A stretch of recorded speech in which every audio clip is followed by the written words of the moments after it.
نبی کریم صلی اللہ علیہ وسلم کے پاس ایک شخص آیا اور آ کر عرض کی کہ یا رسول اللہ صلی اللہ علیہ وسلم، دنیا مجھ سے روٹھ گئی ہے۔ آپ نے فرمایا، کیا تم تسبیح ملائکہ بھول گئے؟ تو کیا ہے تسبیح ملائکہ؟ سبحان اللہ و بحمدہ سبحان اللہ العظیم۔ اگر یہ تسبیح ہم اپنا معمول بنا لیں، کم سے کم 11 مرتبہ، زیادہ سے زیادہ ایک تسبیح 111 مرتبہ بھی اگر پڑھی جائے تو تنگ دستی ختم ہوگی۔ دوسری بات یہ کہ صلہ رحمی کرنا، دوسروں سے حسن سلوک سے پیش آنا اور صدقہ کرنا، کیونکہ یوزلی ہمارے ہاں کیا سمجھا جاتا ہے کہ جب میرے پاس آلریڈی فائنینشیل کرائسس ہیں تو میں یہ سمجھوں گی کہ اگر میں نے صدقہ کیا، خیرات کی، تو میرے پاس تو پہلے ہی کمی ہے اور کمی واقع ہو جائے گی۔ اور یہ کام، یہ جذبہ، یہ فیلنگز، یہ احساس ہمارے اندر شیطان ڈالتا ہے۔ اللہ تعالیٰ فرماتے ہیں کہ شیطان تمہیں فقر کی، غربت کی، مال کے کم ہو جانے کی کسی نہ کسی طرح تمہارے دل میں ایک خوف، ایک سوچ پیدا کر دیتا ہے، جبکہ اللہ تعالیٰ فرماتے ہیں کہ تم صدقہ کرو گے تو تمہارے مال میں اضافہ ہو جائے گا۔ صدقہ خیرات کرنا، صلہ رحمی کرنا، اور یہ وظیفہ ذہن میں رکھیے، سبحان اللہ و بحمدہ سبحان اللہ العظیم۔ انشاءاللہ اللہ کی رحمت سے تنگ دستی دور ہو جائے گی اور اللہ کی نعمتوں کی فراوانی ہونے لگے گی۔ رسول کریم صلی اللہ علیہ وسلم نے فرمایا کہ مظلوم کی بد دعا سے بچو، کیونکہ مظلوم کی بد دعا اور عرش پر کوئی رکاوٹ نہیں ہے، کوئی پردہ حائل نہیں ہے، یعنی جیسے ہی اس کے دل سے بد دعا نکلتی ہے، براہ راست فوری طور پر اللہ سبحانہ تعالیٰ تک، عرش تک پہنچتی ہے۔ اچھا، اب یہاں پہ یاد رکھیے، ویسے تو ہر بات ہی اللہ تک پہنچتی ہے، لیکن یہ بات بیان کرنے کا مقصد یہ تھا کہ اس کی بد دعا کو فوراً سنا جاتا ہے۔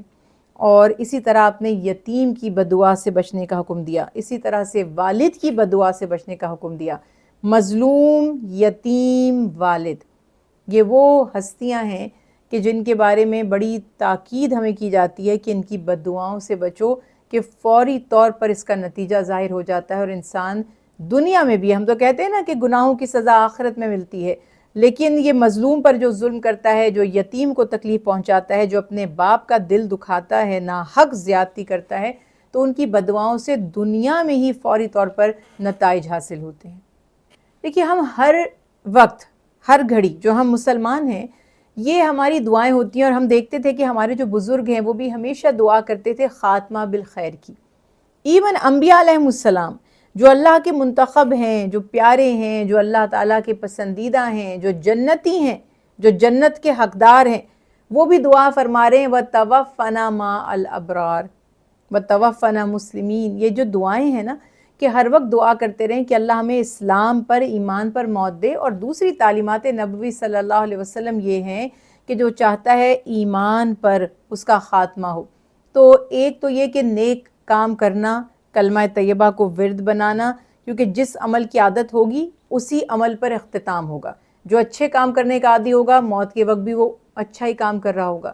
جو برے کام کرنے کا عادی ہوگا تو موت کے وقت بھی معاذ اللہ، خدا نخواستہ، اس برائی پر ہی اس کا خاتمہ ہوگا۔ ہم میں سے کسی کو معلوم نہیں ہے کہ ہماری موت کا وقت کیا ہے۔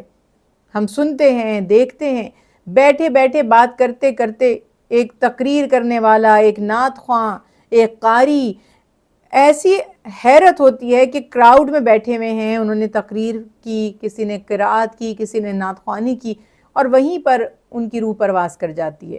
کوئی ان کو مہلت نہیں ملتی، موقع نہیں ملتا، وہ کسی طرح سے بیڈ باؤنڈ نہیں ہوتے، وہ ہاسپٹلائز نہیں ہوتے۔ تو ہمیں ہر وقت یہ یاد رکھنا چاہیے کہ کسی بھی لمحے موت واقع ہو سکتی ہے، تو ہم اپنی میگزیمم جو ہماری روٹین ہے دن بھر کی، اللہ کی فرما برداری، خیر کے نیک کاموں میں گزاریں تاکہ ہماری وفات بھی ویسے ہی ہو۔ اور دوسرا، سورہ کہف اور سورہ حشر، خاص طور پر جمعے کے دن ان کی تلاوت کرنے والے کو انشاءاللہ اللہ سبحانہ تعالیٰ خاتمہ بالخیر عطا فرمائیں گے۔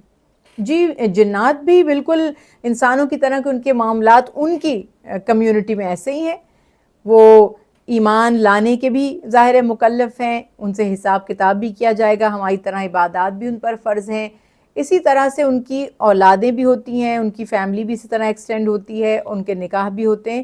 جنات کے بھی معاملات بالکل اسی طرح سے انسانوں کی طرح ہی ہیں، یعنی وہ بھی ایک مخلوق ہے۔ حتیٰ کہ کچھ لوگوں نے تو یہ کہا کہ انسانوں ہی کی ایک مختلف صورت ہیں وہ. تو اللہ سبحانہ وتعالیٰ نے بہرحال چونکہ قرآن میں ان کا الگ تذکرہ کیا تو ہم یہ تو کنسیڈر نہیں کر سکتے کہ وہ بھی انسان ہی ہیں، لیکن ان کے بھی معاملات ایسے ہی ہیں.